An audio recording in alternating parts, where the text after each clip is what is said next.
Shalom pemirsa yang diberkati Tuhan. Bertemu kembali dalam seri pelajaran Sekolah Sabat. Mari kita bersatu dalam doa.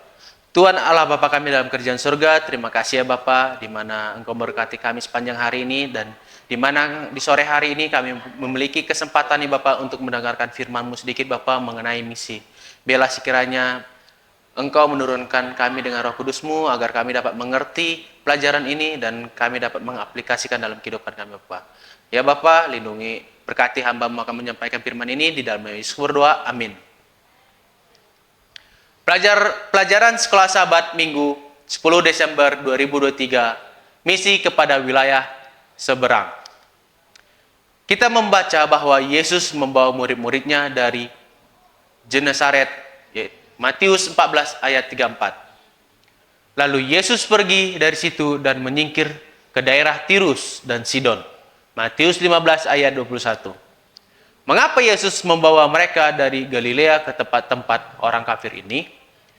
Dia menuntun murid-muridnya dalam sebuah studi lapangan atau field trip ke perbatasan daerah-daerah asing. Sehingga mereka bisa belajar di lapangan apa yang mereka tidak bisa pelajari dengan mudah di Galilea. Dia ingin mengajarkan murid-muridnya pelajaran-pelajaran yang akan menolong mereka mempersiapkan diri bagi panggilan mereka untuk menjangkau sebuah kelompok orang, termasuk orang-orang yang tinggal di perkotaan. Bacalah Hakim-Hakim 3 ayat 1-6 dan 1 Raja-Raja 5 ayat 1-12 dan 1 Raja-Raja 11 ayat 1-6.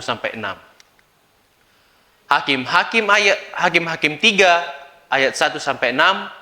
Inilah bangsa-bangsa yang dibiarkan Tuhan tinggal untuk mencobai orang Israel itu. Dengan perantaraan mereka, yakni semua orang Israel yang tidak mengenal perang Kanaan.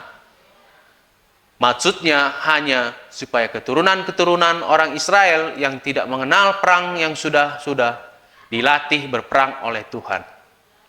Yang tinggal ialah kelima raja kota orang Filistin dan semua orang Kanaan, orang Sidon dan orang Hewi, yang mendiami pegunungan Libanon, dari gunung Baal Hermon sampai ke jalan yang menuju ke Hamat.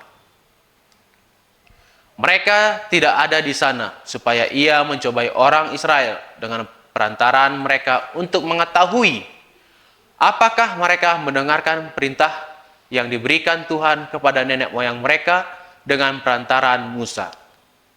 Demikianlah orang Israel itu diam di tengah-tengah orang Kanaan, orang Het, orang Amori, orang Feris, orang Hewi, dan orang Yebus. Mereka mengambil anak-anak perempuan. Orang-orang itu menjadi istri mereka dan memberikan anak-anak perempuan mereka kepada anak laki-laki orang-orang itu, serta beribadah kepada Allah orang-orang itu. 1 Raja-Raja 5 ayat 1-12. Hiram, Raja Tirus, mengutus pegawai-pegawainya kepada Salomo karena didengarnya bahwa Salomo telah diurapi menjadi raja menggantikan ayahnya. Sebab Hiram senantiasa bersahabat dengan Daud. Lalu Salomo mengutus orang kepada Hiram dengan pesan, "Engkau tahu bahwa Daud, ayahku, tidak dapat mendirikan sebuah rumah bagi nama Tuhan Allahnya, oleh karena musuh-musuhnya memerangi dia dari segala jurusan, sampai Tuhan menyerahkan mereka ke bawah telapak kakinya. Tetapi sekarang Tuhan Allahku telah mengaruniakan keamanan kepadaku di mana-mana. Tidak ada lagi lawan dan tidak ada lagi malapetaka menimpa. Dan ketahuilah, aku berpikir-pikir hendak mendirikan sebuah rumah bagi nama Tuhan Allahku, seperti yang diizinkan Tuhan kepada Daud, ayahku demikian. Anakmu yang hendak kududukkan nanti di atas tahtamu menggantikan engkau, dialah yang akan mendirikan rumah itu bagi namaku. Oleh sebab itu, perintahkanlah orang penebang bagiku pohon-pohon aras dari gunung Libanon. Dan biarlah hamba-hambaku membantu hamba-hambamu dan upah hamba-hambamu akan kubayar kepadamu seberapa juga kau minta. Sebab engkau tahu bahwa di antara kami tidak ada seorang pun yang pandai menebang pohon sama seperti orang Sidon. Maka segera sesudah Hiram mendengar pesan dari Salomo itu, ia sangat bersuka cita serta berkata, "Terpujilah Tuhan pada hari ini, karena ia telah memberikan kepada Daud seorang anak yang bijaksana untuk mengepelaikan bangsa yang besar ini." Lalu Hiram mengutus orang kepada Salomo mengatakan, "Aku telah mendengar pesan yang kau suruh sampaikan kepadaku. Tentang kayu aras dan kayu sanobar, aku akan melakukan segala yang kau hendaki. Hamba-hambaku akan membawanya turun dari gunung Libanon ke laut dan akan mengikatnya menjadi rakit-rakit di laut untuk dibawa sampai ke tempat yang akan kau tunjukkan kepadaku. Kemudian akan kusuruh bongkar semuanya di sana, sehingga engkau dapat mengangkutnya. Sementara itu, engkau hendaknya menyediakan makanan bagi seisi istanaku, seberapa yang kau hendaki." Demikianlah Hiram memberikan kayu aras dan kayu sanobar kepada Salomo, seberapa yang dikehendakinya. Lalu Salomo memberikan kepada Hiram 20.000 kor gandum, bahan makanan bagi seisi istananya, dan 20 kor minyak tumbuk. Demikianlah diberikan Salomo kepada Hiram tahun demi tahun. Dan Tuhan memberikan hikmat kepada Salomo seperti yang dijanjikannya kepadanya. Maka damai pun ada pada antara Hiram dan Salomo. Lalu mereka berdua mengadakan perjanjian. 1 Raja-Raja 11 ayat 1-6. Adapun Raja Salomo mencintai banyak perempuan asing. Di samping anak Firaun, ia mencintai perempuan-perempuan Moab, Amon, Edom, Sidon, dan Het.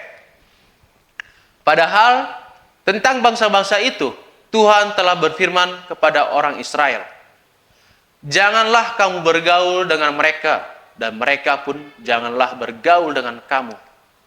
Sebab sesungguhnya mereka akan mencondongkan hatimu kepada Allah-Allah mereka." Hati Salomo telah terpaut kepada mereka dengan cinta. Ia mempunyai 700 istri dari kaum bangsawan dan 300 gundik-gundik. Istri-istrinya itu menarik hatinya daripada Tuhan. Sebab pada waktu Salomo sudah tua, istri-istrinya itu mencondongkan hatinya kepada Allah-Allah lain. Sehingga ia tidak dengan sepenuh hati berpaut kepada Tuhan, Allahnya, seperti Daud ayahnya. Demikianlah Salomo mengikut Asyotoret, dewi orang Sidon, dan mengikuti Milkom, dewa kejijikan sembahan orang Amon. Dan Salomo melakukan apa yang jahat di mata Tuhan. Dan ia tidak dengan sepenuh hati mengikuti Tuhan seperti Daud ayahnya. Bagaimanakah ayat-ayat ini menolong kita untuk mengerti sedikit tentang latar belakang dari kota-kota ini? Dari Hakim-Hakim 3 ayat 1-6, kita melihat bahwa orang-orang di masa lalu ini digunakan Allah untuk menguji iman dari bangsa Israel. Sayang sekali, umat Allah gagal juga dalam ujian tersebut. Paling tidak dalam contoh berikut ini. Mereka mengambil anak-anak perempuan orang-orang itu menjadi istri mereka, dan memberikan anak-anak perempuan mereka kepada anak-anak lelaki orang-orang itu, serta beribadah kepada Allah orang-orang itu. Hakim-Hakim 3 ayat 6.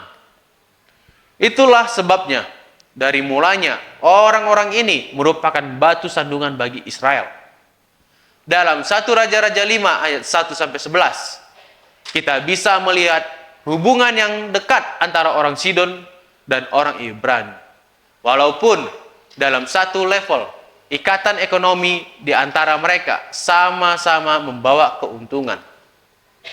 Tetapi tidak diragukan lagi orang-orang Ibrani ini pada akhirnya terpengaruh dengan budaya kekafiran dan penyembahan berhala dari rekan bisnis mereka ini.